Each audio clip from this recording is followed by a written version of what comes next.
जो समय में जन्मा है उसका बदलना अपरिहार्य है। जीवन के मूल्य भी समय की ही रचना है, उसका ही उत्पादन है। जो वेदों के ऋषियों के समय में सही था वह आज सही नहीं है, जो आज सही है वह कल सही नहीं होगा। हर दिन जागरूकता के साथ देखने की जरूरत है कि जब समय का प्रवाह बदले तो हम भी बदलें। लेकिन हम अतीत में जीते हैं, जबकि अस्तित्व तो हमेशा वर्तमान में होता है। हम हमेशा बीते हुए समय में होते हैं और अस्तित्व आज में होता है। हमारा उससे संपर्क टूट जाता है, इसी से गहरा दुख जन्म लेता है, इसी से नरक बनता है, क्योंकि हम हमेशा चुकते रहते हैं। अगर हम वर्तमान से जुड़ नहीं सकते तो हम दिव्यता से भी जुड़ नहीं सकते, क्योंकि वर्तमान ही दिव्यता है और हम अतीत में जीते हैं। हमारे विचार अतीत पर टिके होते हैं, वे चाहे कितने भी मृत क्यों ना हो, लेकिन हम उन्हें दोहराते रहते हैं, ढोल पीटते रहते हैं। हम कहते हैं कि यह तो हमारे पूर्वजों के समय से चला आ रहा है। निश्चित रूप से उस समय इसका कोई अर्थ रहा होगा, वह महत्वपूर्ण रहा होगा। वह इसलिए जन्मा था क्योंकि वह उस समय की जरूरत थी, लेकिन अब उसका कोई मूल्य नहीं है। यह वैसा ही है जैसे वेदों के ऋषि नवविवाहित जोड़ों को आशीर्वाद देते थे, तुम्हें बहुत संतान प्राप्त हो। आज अगर कोई यह आशीर्वाद देगा तो यह गलत होगा। आज का आशीर्वाद यह होना चाहिए, तुम्हें संतान ना हो। आज बहुत संतान हो कहना आशीर्वाद नहीं, श्राप होगा। समय बदल गया है, परिस्थितियां बदल गई हैं। वेदों के ऋषियों के समय भूमि अधिक थी, लोग कम थे। आज भूमि कम है और लोग अधिक हैं। धरती जनसंख्या के बोझ से दब रही है, नष्ट हो रही है। इसलिए जीवन के वही पुराने मूल्य प्रासंगिक नहीं हो सकते। लोग मुझसे पूछते हैं, अगर हम जन्म नियंत्रण अपनाते हैं, उन आत्माओं का क्या होगा जो जन्म नहीं ले पाएंगी? क्या यह हिंसा नहीं होगी? क्योंकि तुमने आत्मा को जन्म लेने से रोक दिया, तुमने उसे मार दिया। पर जो आत्मा जन्म नहीं ले सकी, वह किसी और दरवाजे पर दस्तक देगी। क्या तुम्हें लगता है कि सिर्फ तुम्हारा ही दरवाजा है? क्या तुम ही उसके लिए जिम्मेदार हो? दुनिया में तुम जैसे कई मूर्ख हैं। और क्या यह अकेली पृथ्वी है?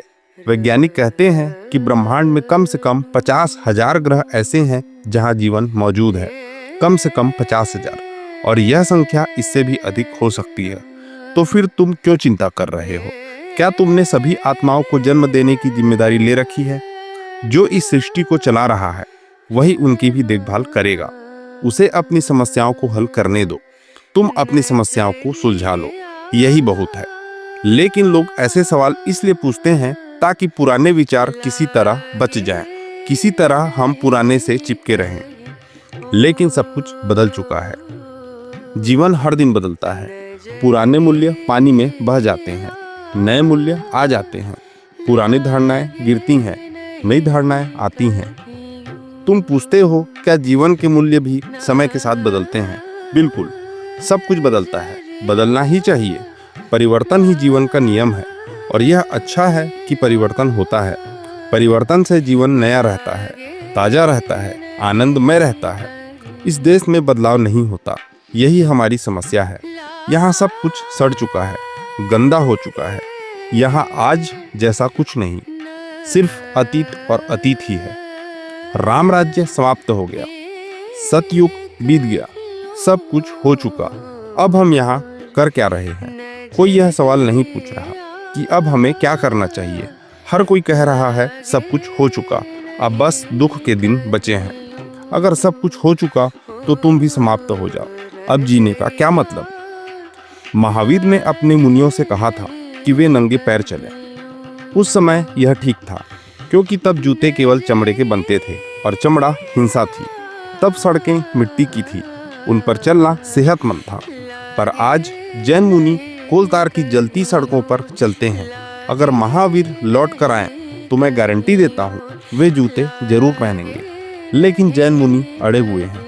वे अपने पैरों पर कपड़े बांधते हैं ताकि छाले ना पड़े, पर कपड़ा जूते की तरह ही तो काम कर रहा है।